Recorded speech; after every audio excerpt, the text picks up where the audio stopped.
Hello students, welcome to our channel science gamma. এখন তোমাদের class 9-এর ভৌত বিজ্ঞানের যে মডেল অ্যাক্টিভিটি কম্পাইলেশন 50 নম্বরে দেওয়া হয়েছে, সেই 50 নম্বরে তোমাদের সমস্ত উত্তর বলবো।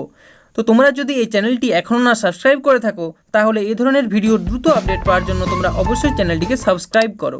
তো তোমাদের এখানে দেখো 1-এর দাগে ঠিক উত্তর নির্বাচন করো। তোমাদের এখানে 8টা কোশ্চেন আছে, 8 নাম্বার। তারপর দেখো তোমরা 2-এর দাগে তোমাদের 3 নাম্বার আছে, অর্থাৎ শূন্যস্থান পূরণ 3টা আছে। এরপর 3-এর দাগে তোমাদের সত্য মিথ্যা 6টা আছে। এরপর 4-এর দাগে তোমাদের 1 নম্বরের কোশ্চেন 3টা আছে। এরপর 5-এর দাগে 2 নম্বরের কোশ্চেন 9টা আছে, 18 নম্বর। এরপর 6-এর দাগে তোমাদের 3 নম্বরের কোশ্চেন 4টা আছে, 12 নম্বর। তো তোমরা অ্যান্সারগুলো মন দিয়ে দেখে নাও। ফার্স্ট 1-এর দাগের 1-এরটা অ্যান্সারটা হবে গয়েরটা, একটি ন্যাপথালিন বলের গন্ধ। আমি কেবলমাত্র উত্তরগুলো বলে চলে যাচ্ছি, না হলে ভিডিওটা অনেক বড় হয়ে যাবে সম্পূর্ণটা পড়তে গেলে। তো 1-এর দাগে 2-এর অ্যান্সারটা হবে ঘয়েরটা, ভর সংখ্যা সমান। 1-এর দাগে 3-এর অ্যান্সারটা হবে ঘ ml(T⁻⁻1)। 1-এর দাগে 4-এর অ্যান্সারটা হবে ঘয়েরটা, জলের পৃষ্ঠটান। এরপর 1-এর দাগের 5-এর অ্যান্সারটা হবে ক ml²T⁻²। এরপর 1-এর দাগে 6-এর অ্যান্সারটা হবে ঘ নিউটন পার মিটার। এরপর 1-এর দাগের 7-এর অ্যান্সারটা হবে গ NO2। এরপর 1-এর দাগের 8-এর অ্যান্সারটা হবে খ স্থিতিশক্তি সর্বাধিক। তো এরপর চলে আসে শূন্যস্থান পূরণ। শূন্যস্থান পূরণে প্রথমেরটাই হবে 2-এর দাগের 1-এরটা নদীর ঘোলা জল। তারপর 2-এর দাগের 2-এর শূন্যস্থানটায় তোমরা লিখবে কম। এরপর 2-এর দাগের 3-এর শূন্যস্থানটায় লিখবে ওয়াট। কেউ লিখতে পারো জুল পার সেকেন্ড, ঠিক আছে, ওয়াট লিখলেও হবে, জুল পার সেকেন্ড লিখলেও হবে। এরপর 3-এর দাগে সত্য মিথ্যা বলেছে। তো 3-এর দাগের 1-এরটা এটা হবে সত্য, 3-এর দাগের 2 এটা হবে মিথ্যা। দেখো এখানে কি বলছে, 8 সেন্টিমিটার ব্যাসার্ধে বৃত্তাকার পথে অর্ধেক অতিক্রম করলে তার স্মরণ হবে। স্মরণ এটা নিশ্চয়ই 2r হবে, আর হবে না, তো এটা মিথ্যা। এরপর দেখো 3-এর দাগের 3-এরটা এটা হবে সত্য, 3-এর দাগের 4 এটা হবে সত্য, 3-এর দাগের 5 সত্য, 3-এর দাগের 6 মিথ্যা। এরপর চলে আসো 4-এর দাগের।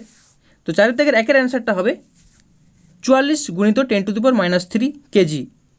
কী চেয়েছে দেখো, এসআই এককে 1 মোল পরিমাণ কার্বন ডাইঅক্সাইডের ভর কত। তাহলে কার্বন ডাইঅক্সাইড মানে কত, CO2। কার্বনের কত, কার্বনের হচ্ছে 12, তাহলে 12 প্লাস O2, অক্সিজেনের কত, অক্সিজেনের হচ্ছে 16। তাহলে O2 মানে 16 × 2 = 32, তাহলে 12 + 32 করলে কত হয় 44, তাহলে 44 গ্রাম। এবার 44 গ্রামটাকে আমরা এসআই যেহেতু বলেছে কেজিতে নিয়ে যাব, তাহলে কেজিতে নিয়ে গেলে কী করতে হবে, 1000 দিয়ে ভাগ করতে হবে। তার মানে 44 × 10⁻³ কেজি হচ্ছে, ঠিক আছে। এরপর চলে আসো 4-এর দাগের 2-এরটা, এখানে হবে ইস্পাত, ইস্পাতের হচ্ছে ইয়ং গুণাঙ্কের মান বেশি। এরপর 4-এর দাগের 3-এর অ্যান্সারটা হবে তোমাদের NaHSO4, অর্থাৎ সোডিয়াম বাইসালফেট। সংকেতটা লিখতে বলেছে NaHSO4, ব্র্যাকেটে লিখবে সোডিয়াম বাইসালফেট, বা ব্র্যাকেটে না লিখলেও চলবে। এরপর 5-এর দাগের অ্যান্সারটা দেখে নাও। 5-এর দাগের কোশ্চেনটা কি বলছে, এসটিপিতে হাইড্রোজেন গ্যাসের ঘনত্ব 0.0898 গ্রাম পার লিটার হলে এসআই এককে এই ঘনত্বের মান নির্ণয় করো। তো তোমরা লিখবে, আমরা জানি 1 গ্রাম পার লিটার সমান 1 কেজি পার মিটার কিউব। অতএব এসটিপিতে হাইড্রোজেন গ্যাসের ঘনত্ব সমান 0.0898 গ্রাম পার লিটার হলে এসআই এককে এই ঘনত্বের মান হবে 0.0898 কেজি পার মিটার কিউব। এরপর 5-এর দাগে 2-এটা, একটি মৌলের পরমাণুতে প্রোটন ও ইলেকট্রনের মোট সংখ্যা 184, পরমাণুটির ভর সংখ্যা 235 হলে এতে কটি নিউট্রন আছে নির্ণয় করো। তো তোমরা লিখবে, আমরা জানি কোনো মৌলের পরমাণুতে প্রোটন ও ইলেকট্রন সংখ্যা সমান হয়, অর্থাৎ এখানে মৌলটিতে প্রোটন আছে সমান 184 ভাজিত 2টি সমান 92টি। এখন পরমাণুর ভর সংখ্যা 235 হলে এতে নিউট্রন আছে 235 - 92টি সমান 143টি। এরপর 5-এর দাগের 3-এরটা, 1 লিটার দ্রবণে 18 গ্রাম গ্লুকোজ, আণবিক ওজন 180 আছে, দ্রবণের মোলার মাত্রা নির্ণয় করো। তো তোমরা লিখবে, এখানে গ্লুকোজের আণবিক ওজন 180, অর্থাৎ 180 গ্রাম গ্লুকোজ সমান 1 মোল গ্লুকোজ, 1 গ্রাম গ্লুকোজ সমান 1-এর 180 মোল গ্লুকোজ, আর 18 গ্রাম গ্লুকোজ সমান 1 × 18/180 মোল গ্লুকোজ সমান 0.1 মোল গ্লুকোজ। অতএব নির্ণীয় দ্রবণের মোলার মাত্রা 0.1 মোল পার লিটার। এরপর 5-এর দাগের 4-এরটা, লঘু হাইড্রোক্লোরিক অ্যাসিড ও লঘু সালফিউরিক অ্যাসিড আছে, একটি রাসায়নিক পরীক্ষা এই দুটি দ্রবণের পার্থক্য নির্ণয় করতে কী বিকারক ব্যবহার করবে, সংশ্লিষ্ট ভৌত পরিবর্তনটি উল্লেখ করো। তো তোমরা ফার্স্ট যে অ্যান্সারটা লিখবে, প্রদত্ত নমুনা দুটির পার্থক্য নির্ণয় করতে বিকারক হিসেবে বেরিয়াম ক্লোরাইড BaCl2 দ্রবণ ব্যবহার করতে হবে। তারপরে যে পয়েন্টটা আছে, অর্থাৎ সংশ্লিষ্ট ভৌত পরিবর্তন পয়েন্ট করবে, দিয়ে লিখবে লঘু সালফিউরিক অ্যাসিডের ব্র্যাকেটে H2SO4 জলীয় দ্রবণে বেরিয়াম ক্লোরাইড BaCl2 দ্রবণ যোগ করলে অদ্রাব্য সাদা অদক্ষেপ BaSO4 উৎপন্ন হয়। যে বিক্রিয়াটা দেখিয়ে দেবে, H2SO4 প্লাস BaCl2 থেকে হচ্ছে BaSO4 barium sulphate plus 2HCl। এরপরে যদি এটা হাইড্রোক্লোরিক অ্যাসিডের সঙ্গে বিক্রিয়া করে, তাহলে লিখবে, এরপরে পয়েন্ট করবে ছোটো করে, লঘু হাইড্রোক্লোরিক অ্যাসিড HCl এর জলীয় দ্রবণে BaCl2 দ্রবণ যোগ করা হলে কোনো অদক্ষেপ পড়ে না, ঠিক আছে। তো এইভাবে অ্যান্সারটা লিখে নেবে।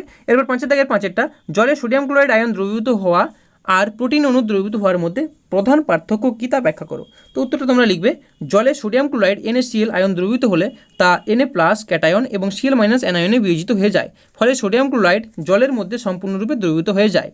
অপরদিকে যেহেতু প্রোটিন অণুগুলি অধ্রুবীয় প্রকৃতির, তাই জলে প্রোটিন অণু দ্রবীভূত করলে প্রোটিনের অণুগুলি জলের মধ্যে বিভাজিত হয়ে বৃহৎ বা ক্ষুদ্র অণুতে পরিণত হয়, ফলে সম্পূর্ণরূপে দ্রবীভূত হয় না। ঠিক আছে, তো আরেকটা জিনিস তোমরা জেনে রাখবে যে সোডিয়াম ক্লোরাইড আয়ন দ্রবীভূত করা হলে জলে সেটা কী হবে, একটা সম্পৃক্ত জলীয় দ্রবণ তৈরি হবে।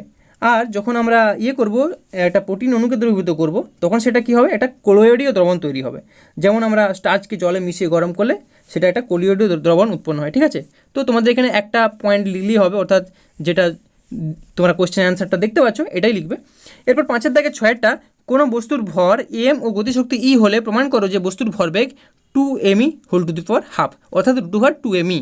তার উত্তরটা তোমরা লিখবে এভাবে, ধরা যাক m ভরের বস্তুটি v সমবেগে গতিশীল, অতএব বস্তুটির গতিশক্তি E সমান হাফ mv স্কোয়ার, অর্থাৎ v স্কোয়ার সমান 2e/m বা v সমান √2e/m।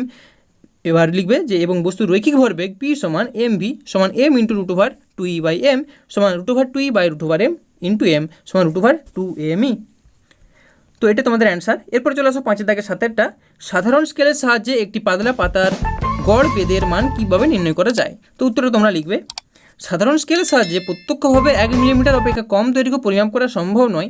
একটি পাতার বেদ 1 মিলিমিটার অপেক্ষা কম, তাই সাধারণ স্কেলের সাহায্যে একটি পাতার বেদ অপ্রত্যক্ষভাবে নির্ণয় করা হয়। মনে করা যাক একটি বইতে মলাট বাদে nটি পৃষ্ঠা আছে। মলাট দুটি বাদ দিয়ে বইটিকে জোরে চেপে ধরে বইটি কয়েকবার বেদ পরিমাপ করে গড়মান নেওয়া হলো। বইয়ের গড় বেদ b হলে প্রতিটি পাতার বেদ হবে b/n। ঠিক আছে, তো এরপর চলে আসো 5 দাগের 8টা, আলফা কণার বিচ্ছুরণের পরীক্ষার ফলাফল থেকে রাদারফোর্ড পরমাণুর গঠন সম্বন্ধে কী সিদ্ধান্ত উপনীত হয়েছিল হন। তো এখানে দেখো কী সিদ্ধান্তে উপনীত হন, এটা অবশ্যই একটা বড় কোশ্চেন, এটা 3 নম্বরের কোশ্চেন, তোমাদের এখানে 2 নম্বর দিয়ে দিয়েছে, তো এটা একটু বড় লিখতে হবে। কিন্তু তোমাদের এখানে দেখো বাক্যের কোনো সীমা বলা নেই যে 2টো বাক্যে উত্তর দাও, 3টা বাক্যে উত্তর দাও, কিছু বলা নেই, তোমরা বড় করে লিখলেও কোনো প্রবলেম নেই। ঠিক আছে, তো উত্তরটা তোমরা লিখবে, আলফা কণার বিচ্ছুরণ পরীক্ষা পর্যবেক্ষণ করে রাদারফোর্ড নিম্নলিখিত সিদ্ধান্তগুলিতে উপনীত হয়েছিলেন। 1 নম্বর, যেহেতু ধাতব পরমাণুর সমবায়ে গঠিত এবং অধিকাংশ আলফা কণা পরমাণুগুলিকে ভেদ করে সোজা বেরিয়ে যায়, সুতরাং পরমাণুর বেশিরভাগ স্থানই ফাঁকা। 2 নম্বর লিখবে, আলফা কণা ধনাত্মক চার্জযুক্ত, ধনাত্মক চার্জই ধনাত্মক চার্জকে বিকর্ষণ করে। তাছাড়া ভারী আলফা কণাকে প্রত্যাঘাত দ্বারা ফিরিয়ে দিতে পারে কোনো ভারী বস্তু কণাই। সুতরাং প্রমাণিত হয় যে পরমাণুর সমগ্র আয়তনের তুলনায় একটি অতি ক্ষুদ্র স্থানে পরমাণুর সম্পূর্ণ ধনাত্মক চার্জ ও সমগ্র ভর কেন্দ্রীভূত থাকে। একে কেন্দ্রক বা নিউক্লিয়াস বলে। 3 নম্বর লিখবে, যে দুটি আলফা কণা নিউক্লিয়াসকে সরাসরি আঘাত করে সেগুলি 90 ডিগ্রি বা তার চেয়ে বেশি কোণে, এমনকি 180 ডিগ্রি কোণেও বিক্ষেপিত হয়। 4 নম্বর, ঋণাত্মক চার্জ বিশিষ্ট ইলেকট্রনগুলি নিউক্লিয়াসের বাইরে থাকে। আলফা কণার ভর ইলেকট্রনের ভরের চেয়ে অনেক বেশি হওয়ায় পরমাণুর মধ্য দিয়ে যাওয়ার সময় ভারী আলফা কণার গতি নগণ্য ভরযুক্ত ইলেকট্রন দ্বারা মোটেই প্রভাবিত হয় না। এরপর চলে আসো তোমরা 5 দাগে 9টা, 1 কিলোগ্রাম ভরের একটি বস্তুর 1 মিটার পার সেকেন্ড বেগে ধাবমান হলে তার গতিশক্তি কত হবে তা নির্ণয় করো। তো উত্তরটা তোমরা লিখবে, আমরা জানি বস্তুর গতিশক্তি সমান হাফ mv স্কোয়ার, এখানে বস্তুটির ভর m সমান 1 কেজি, বস্তুটির বেগ v সমান 1 মিটার পার সেকেন্ড, অতএব বস্তুটির গতিশক্তি সমান হাফ ইন্টু 1 ইন্টু 1 স্কোয়ার সমান 0.5 জুল। তো এরপর চলে আসো 6 দাগে, কী বলছে 6 দাগের 1টা, একটি ট্রেন 60 কিলোমিটার পার আওয়ার গতিতে চলছিল। ব্রেক কষার ফলে 1 মিটার পার সেকেন্ড স্কোয়ার মন্দন সৃষ্টি হলো। ট্রেনটি থামতে কত সময় লাগবে নির্ণয় করো। তো তোমরা লিখবে, প্রদত্ত প্রাথমিক বেগ ইউ সমান কত দেওয়া আছে না 60 কিলোমিটার পার আওয়ার, এটাকে কিলোমিটার পার আওয়ারটাকে লিখে আসবে মিটার পার সেকেন্ড। তাহলে আমরা কি করব না 60-এর সঙ্গে 1000 গুণ করব, ভাজিত আমরা ঘন্টাটাকে সেকেন্ড করলে 3600 গুণ করতে হবে। তাহলে 60 গুণিত 1000 ডিভাইডেড বাই 3600 সমান এত মিটার পার সেকেন্ড সমান 100/6 মিটার পার সেকেন্ড সমান 50-3 মিটার পার সেকেন্ড। আর অন্তিম বেগ ভি কত দেওয়া আছে, ব্রেক কষার পর যেহেতু ট্রেনটা থেমে যাবে মানে অন্তিম বেগ হচ্ছে 0, তাহলে ভি সমান 0। মন্দন কত দেওয়া আছে, মন্দন দেওয়া আছে 1 মিটার পার সেকেন্ড স্কোয়ার, সময় টি সমান বের করতে বলেছে। তাহলে আমরা জানি ভি সমান ইউ মাইনাস এটি বা এটি সমান ইউ মাইনাস ভি বা টি সমান U minus V by A. Just মানগুলো আমরা পুট করেছি, মানগুলো পুট করতে পেয়েছি দেখো 50-3 মানে 16.23 সেকেন্ড। তো এটাই আমাদের অ্যান্সার। এরপর চলে আসো 6 দাগের 2টা, একটি জৈব যৌগে ভর অনুপাতে 0.031% ফসফরাস আছে। যদি ওই যৌগটির একটি অণুতে একটিই ফসফরাস পরমাণু থাকে তাহলে যৌগের মোলার ভর নির্ণয় করো। তোমাকে দেওয়া আছে পি সমান 31, যৌগটির অণুর আয়তন সম্বন্ধে তুমি কি বলতে পারো। তো লিখবে, ধরি পদার্থটির মোলার ভর সমান m গ্রাম পার মোল এবং 100 গ্রাম পদার্থ দেওয়া আছে। অতএব মোল সংখ্যা n সমান w/m সমান 100/m। যৌগটির একটি অণুতে একটি ফসফরাস পি পরমাণু থাকে। যৌগটির 1 মোলে 1 মোল ফসফরাস অর্থাৎ পি পরমাণু সমান 31 গ্রাম ফসফরাস পরমাণু থাকে। অতএব যৌগটির 100/m ফসফরাস 100/m মৌলে ফসফরাস পরমাণু থাকে সমান 31 গুণিত 100/m গ্রাম ফসফরাস পরমাণু। প্রশ্নানুযায়ী এইটা সমানই হচ্ছে 0.031, অর্থাৎ 31 গুণিত 100/m সমান 0.031। এখান থেকে আমরা m এর মানটা বের করতে পারবো যে 1-এর পিঠে 5টা শূন্য হবে, ঠিক আছে। তো এরপরে চলে আসো যে কোশ্চেনটা আছে। আচ্ছা, তার মানে তোমাদের অ্যান্সারটা কী হলো, যৌগটির মোলার ভর হয়ে গেল এটাই। এরপর চলে আসো এই যে দ্বিতীয় পার্টটা দিয়েছিল, কী দিয়েছিল দেখো, যৌগটির অণুর আয়তন সম্বন্ধে তুমি কি বলতে পারো, যৌগটির অণুর আয়তন, ঠিক আছে। তো যৌগটির অণুর আয়তন বা একটি অণুর আয়তন তোমাকে বের করতে হবে। তো আমরা জানি যে অ্যাভোগাড্রোর সংখ্যকের আয়তন হচ্ছে 22.4 লিটার। অ্যাভোগাড্রোর সংখ্যক যদি অণু থাকে তাহলে একটা অণুর আয়তন কত হবে, তো একটা অণুর আয়তন হচ্ছে 22.4 লিটার ডিভাইডেড বাই 6.023 × 10⁻23। এটা করলে আমরা ভাগ করলে পাবো 3.72 × 10⁻23 লিটার। এরপর চলে আসে 6-3 একটি হালকা ও একটি ভারী বস্তুর ভর যথাক্রমে m ও ক্যাপিটাল M, বস্তুটির ভরবেগ সমান হলে কোনটির গতিশক্তি বেশি হবে তা নির্ণয় করো। তো তোমরা লিখবে প্রদত্ত হালকা বস্তুর ভর সমান স্মল m, ভারী বস্তুর ভর সমান ক্যাপিটাল M। ধরি হালকা বস্তুর ভরবেগ সমান ভারী বস্তুর ভরবেগ সমান ক্যাপিটাল P। অতএব হালকা বস্তুর গতিশক্তি E1 সমান P/2m, ভারী বস্তুর গতিশক্তি E2 সমান P/2m। তাহলে আমরা এবারে কী করবো, E1:E2 করবো, অর্থাৎ হালকা বস্তুর গতিশক্তি E1:2, ভারী বস্তুর গতিশক্তি E2 সমান P/2m P/2m। তো এখান থেকে আমরা কী পাবো, 1/m 1/m, মানে ক্যাপিটাল M স্মল m। কারণ কি দেখো, উপরটাকে 1/m আর 1/M প্রত্যেকের উপরটাকে mm দিয়ে গুণ করছি, স্মল m ক্যাপিটাল M দিয়ে যদি গুণ করি তাহলে আমরা পাবো m/m। তার মানে দেখো, যেহেতু ক্যাপিটাল M এর মান বেশি, তার মানে E1টা এখানে বেশি হচ্ছে, অর্থাৎ আমরা বলবো E1 > E2। অতএব হালকা বস্তুর গতিশক্তি বেশি। এরপরে চলে আসো 6-4 লাস্ট কোশ্চেন তোমাদের। নিচের প্রতিটির একটি করে উদাহরণ দাও। কয়েকটা আছে, অভিকর্ষজ বল কাজ করছে, খ অভিকর্ষজ বলের বিরুদ্ধে কাজ করা হচ্ছে, গ বস্তু সরণ ঘটলেও অভিকর্ষ বল কোনো কাজ করছে না। তো কয়েকটা লিখবে, একটি বস্তু উপর থেকে নিচের দিকে পড়ছে, এক্ষেত্রে অভিকর্ষ বল কাজ করছে। কয়েকটা লিখবে, একটি বস্তুকে নিচের থেকে উপরের দিকে তোলা হচ্ছে, এক্ষেত্রে অভিকর্ষ বলের বিরুদ্ধে কাজ করা হচ্ছে। কয়েকটা লিখবে, এক ব্যক্তি একটি সুটকেস হাতে নিয়ে অনুভূমিক তলে হাঁটছে, এক্ষেত্রে বস্তুর সরণ ঘটলেও অভিকর্ষ বল কাজ করছে না, কারণ অভিকর্ষ বল ও সুটকেসের সরণ পরস্পর লম্ব। তো এটা লিখলে তোমাদের অ্যান্সারটা হয়ে যাবে।